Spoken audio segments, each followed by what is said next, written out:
Chignon, ça doit être la catastrophe.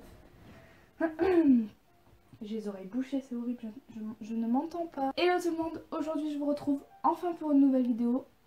Je vais arrêter de dire que ça fait 10 ans que j'ai pas fait de vidéo. Parce que ça va être ça tous les mois en fait. Mon chignon me casse les oreilles. Aujourd'hui à la base, donc oui vous remarqueriez ma face nue et mes cheveux mouillés, mais en fait j'avais carrément la flemme de me préparer pour une vidéo. Aujourd'hui c'était pas du tout cette vidéo là qui était prévue à la base. Je voulais vous poster une vidéo sur les rats parce que vous étiez beaucoup à me demander d'en refaire une et en plus j'avais plein d'idées de sujets à aborder et tout. Sauf que si vous me suivez un peu sur les réseaux sociaux, vous savez que ma toute petite dernière ratoune est partie ce week-end. Voilà, elle a rejoint ses petites sœurs. Donc j'avais pas trop le moral à vous faire une vidéo sur le sujet et voilà, donc je me suis dit si je vais faire une vidéo qui va grave me remettre d'humeur. Donc voilà, donc je vais refaire le tag ultime Harry Potter ultime ou ultime Harry Potter, je ne sais plus. Je l'avais déjà fait il y a 2-3 ans il me semble, et au tout début de ma chaîne.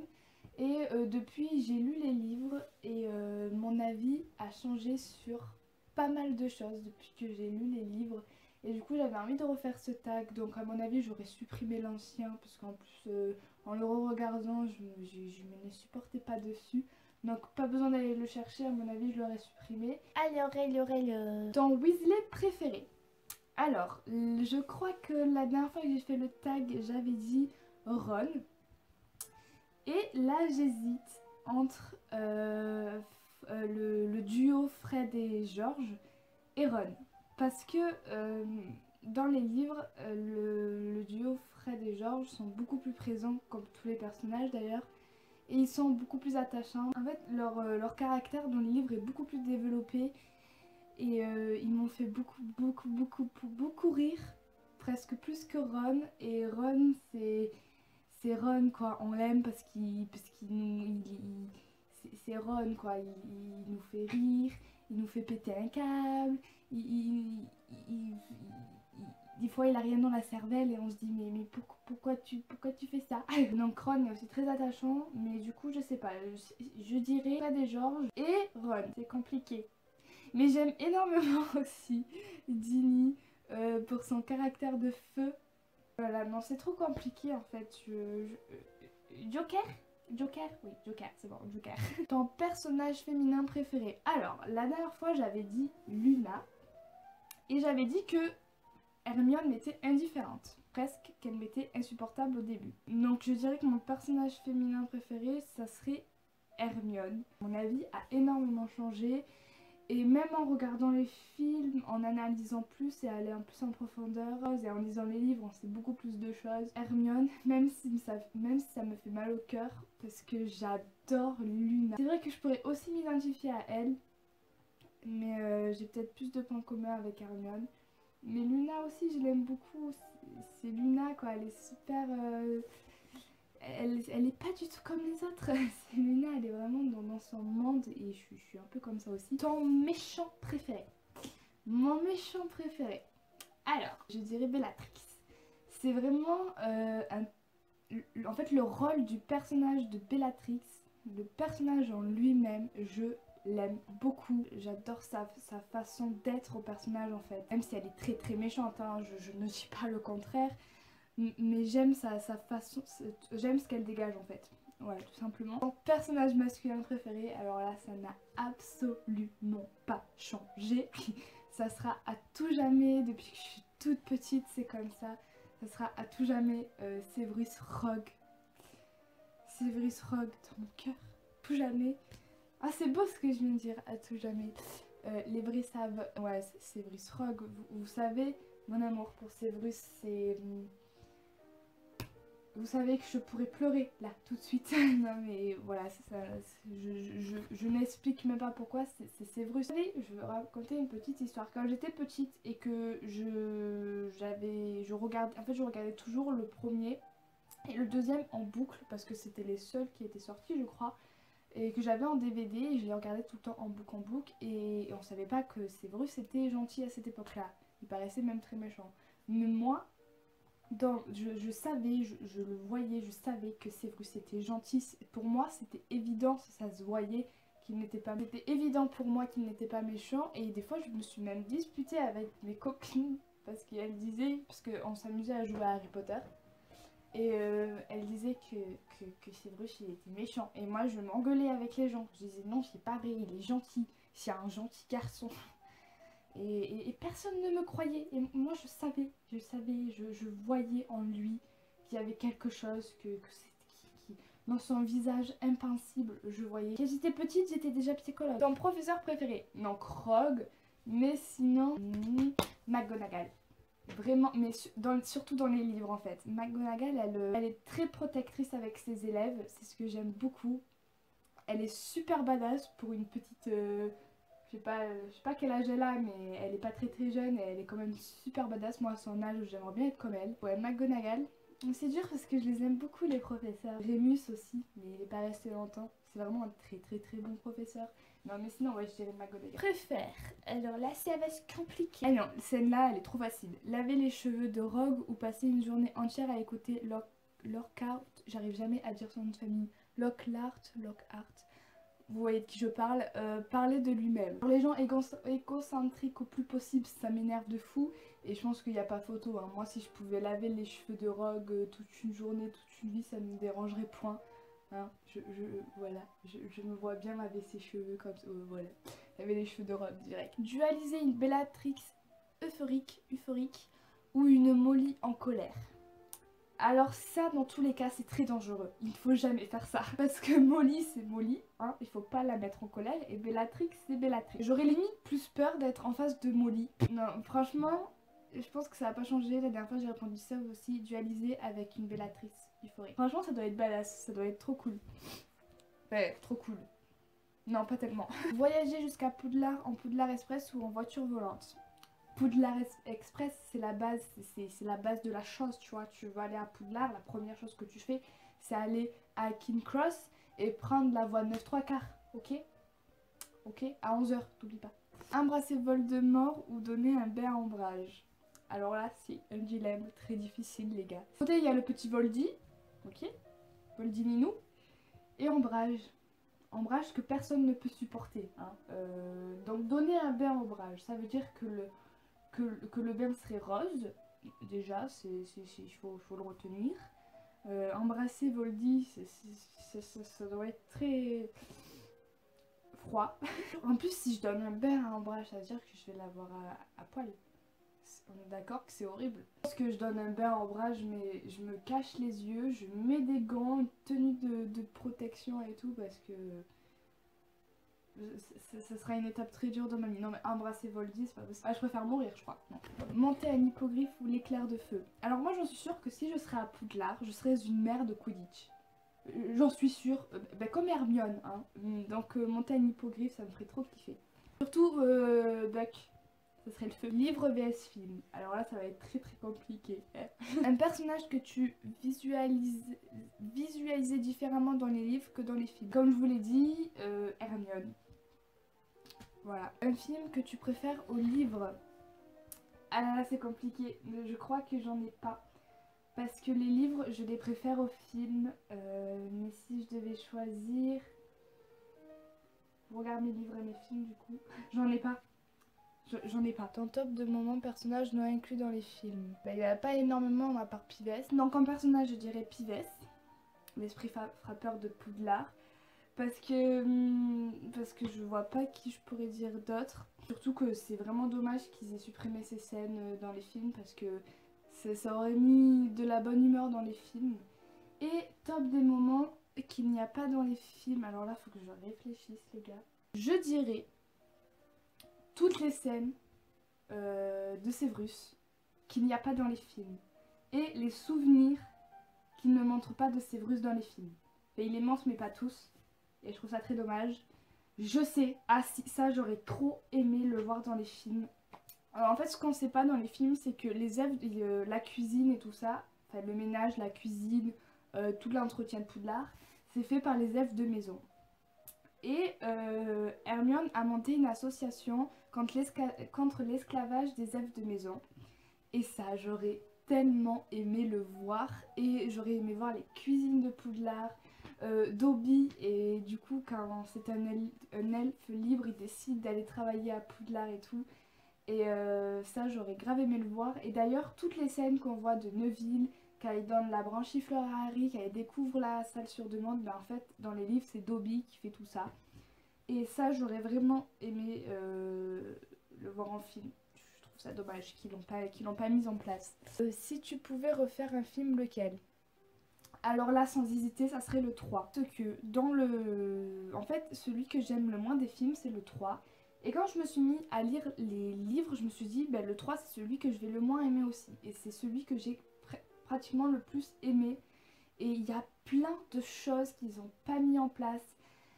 Les maraudeurs, mais pourquoi vous n'expliquez pas qui est les maraudeurs? C'est genre essentiel, c'est essentiel. Si vous voulez lire les livres, je vais pas vous le dire parce que ça gâcherait la surprise, mais pourquoi vous le dites pas, putain, c'est super important.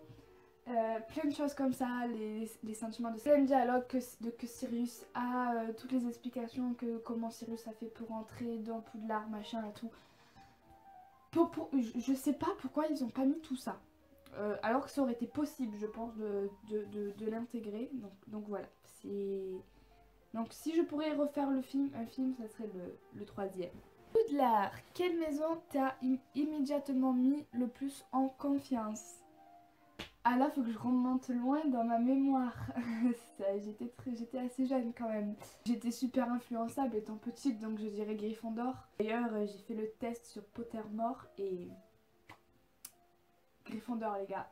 Et ouais, même si j'aime toutes les maisons, vraiment, si j'aurais le choix, j'arriverais pas à choisir. Je les aime vraiment toutes. Elles ont chacune leurs avantages et leurs particularités. Et en plus, moi, je me serais plus vue à Serre d'Aigle que à Gryffondor, d'ailleurs. J'irais Gryffondor parce que quand j'étais petite, j'étais assez influençable et Gryffondor, c'était la base des jeunes, quoi. Donc voilà. Quelle maison es-tu réellement selon Pottermore ou autre site? Donc Gryffondor.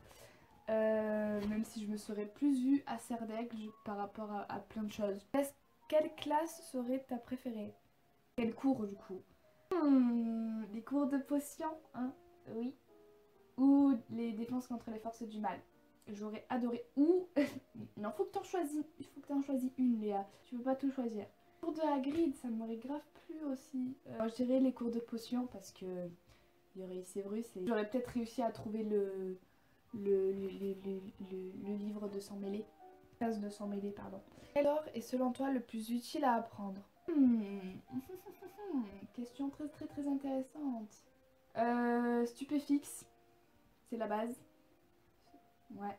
Ou Petrifictus totalus, c'est la base aussi.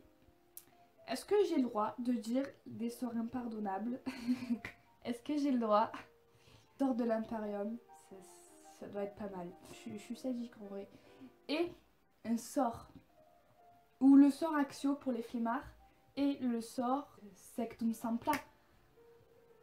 Ce sort, si vous aimez pas une personne, que vous voulez le voir mourir direct, limite c'est mieux que Avada Kedavra. Sectum Sempra, c'est très efficace. Avec quel personnage serais-tu instantanément devenu ami à Poudlard? Lulu, c'est compliqué. En fait, je pense qu'avec Hermione, on se serait pris la tête parce que je pense, vu qu'on a un caractère assez commun, on se disputerait sur plein de choses en fait. Je dirais Harry, parce que Harry c'est vraiment un personnage qui m'a énormément touchée pour plusieurs raisons. C'est vraiment un personnage En gros c'est vraiment un personnage qui m'a touchée, un personnage qui est très... Je cherche mes mots. Je pense que en gros ça serait vraiment un personnage avec qui je m'entendrais très bien, avec qui j'aurais plein de choses à partager, avec qui j'aurais plein de choses à parler, discuter et découvrir plein de choses. Donc je dirais Harry, mais sinon Ron aussi, je me serais tapé des barres de fou avec lui. Bonus, si tu pouvais posséder une relique, laquelle serait-ce? Tu sais ce que j'avais dit la dernière fois. J'hésite entre la cape d'invisibilité parce que ça serait très pratique. Non, mais je dirais la cape d'invisibilité. Parce que moi j'ai quand même un esprit qui réfléchit un peu quand même, hein, des fois. Mais en fait je réfléchis un peu comme Harry. Je me dis que si j'aurais eu la baguette de Suro, je saurais que ça aurait foutu la merde de partout et pour moi aussi. Donc du coup j'aurais fait comme lui, je pense que je l'aurais cassé. La pierre de résurrection, je sais que ça m'aurait fait plus de mal qu'autre chose. Donc j'aurais choisi la cape d'invisibilité parce que c'est très pratique et ça ne fait de mal à personne. Un aspect des livres que tu aimerais changer, personnages, moments, etc. Je pense que je ne changerai rien. Et vraiment, j'ai réfléchi mais je pense que je changerai rien du tout. Parce que si je changerais quelque chose, ça ne... il y a plein de choses qui ne seraient pas Harry Potter en fait. Dans ce livre, c'est vraiment le seul livre que je trouve où il n'y a absolument pas de défaut. Alors j'en ai lu des livres dans ma vie, mais vraiment Harry Potter c'est vraiment un univers unique. J.K. Rowling elle a réussi à nous créer un monde à part, un monde où on peut se réfugier, un monde où on peut tout faire, où on peut vraiment s'évader et vivre à travers les personnages. Elle a pas peur de faire mourir des personnages, de changer le cours de l'histoire. Elle a pas peur de tout ça et ça donne une très bonne saga. Et moi, je suis passée par toutes les émotions possibles et inimaginables en lisant ce livre-là. Donc je ne changerai absolument rien. Et là, vous le voyez pas, mais j'ai envie de pleurer en vous disant ça. C'est vraiment une saga qui m'a énormément touchée et ça fera toujours partie de moi en fait. En fait c'est... je sais pas comment vous l'expliquer mais voilà, on va éviter de pleurer. C'est bientôt la fin, c'est triste. Ma rôdeur préféré, Patty Molly. J'adore Sirius. C'est un de mes personnages préférés, Sirius Black, donc pas de Moll bien évidemment. Personnage ramènerais-tu à la vie? Ah c'est dur, cette question c'est pas possible, c'est trop dur. C'est Bruce. Mais imaginons, parce que pour moi Severus c'est obligé que j'aurais choisi lui, mais oublions qu'il n'y ait pas Severus, imaginons que Severus ne serait pas mort, j'aurais choisi Sirius ou... Oh non, Fred. Ou Fred. Ah oui, Fred. J'avais oublié Fred, ouais. Ah mais sa mort elle est horrible, on est d'accord. Pas plus horrible que la mort de Severus, mais horrible quand même, c'est... surtout dans les livres. Mais dans les livres, c'est... vous pleurez votre race, hein. Vraiment. Et dernière question. Relique de la mort ou Horcrux? Ça dépend pourquoi, en fait. Je vais vous mettre dans deux situations. Imaginons que vous êtes dans la même situation que Harry, Hermione et Ron. Vous devez choisir entre trouver les Horcrux pour les détruire ou trouver les reliques de la mort pour combler les deux. Et Harry dans les livres on le voit vachement réfléchir en se disant putain je sais pas où aller, si je dois chercher les Horcrux ou les reliques de la mort pour être puissant et tuer Voldemort, et j'en suis sûre qu'il y a un lien et tout. On le voit vachement réfléchir sur ça et on le voit, il sait pas où aller. Donc dans cette situation là moi je me bref vous m'avez compris. C'est dur. Vers les Horcrux. Parce que moi dans ma tête je me serais dit Dumbledore il voulait que j'aille casser les Horcrux. Donc j'irai vers les Horcrux et peut-être que après je me dirigerai vers les reliques de la mort. Mais si vous êtes dans la situation de Voldy-Ninou, d'un côté vous devez partager votre âme en 7 et le mettre un peu partout dans le monde. Et d'un côté, vous avez les 3 reliques pour être le dieu de la mort. Si vous avez le caractère de Voldy-Ninou, ok, vous choisissez quoi? Surtout que Voldy-Ninou n'était pas au courant au début des reliques. Non, d'ailleurs, il n'a jamais été au courant des reliques. Il savait juste que la baguette existait, mais il savait pas que les 3 combinés, ça faisait le seigneur de la mort. Mais imaginez qu'il savait et qu'il était super tenté. Parce que c'est Voldy-Ninou, on est d'accord. Vous choisirez quoi? Entre partager votre âme en 7 et être sûr de pratiquement jamais mourir, ou être le plus puissant des dieux de la mort. Moi je choisirais peut-être les reliques, parce que je me dirais qu'on pourrait retrouver mes Horcrux et les détruire, comme a fait Harry. Donc je me dirais que au pire, si je meurs, je mourirai en dieu de la mort. Et ça, c'est ça la classe. Donc voilà, c'est déjà la fin de ce tag. Comme d'habitude, j'ai adoré vous parler de Harry Potter. C'est Harry Potter, c'est vraiment un univers qui me touche énormément et qui fera toujours partie de moi et voilà. Donc vous aussi n'hésitez pas à répondre aux tags en commentaire. Franchement, je vous jure que ça m'intrigue énormément de voir vos réponses. Et donc voilà, je vous fais à tous des très très gros bisous. Je vous dis à très bientôt pour une nouvelle vidéo.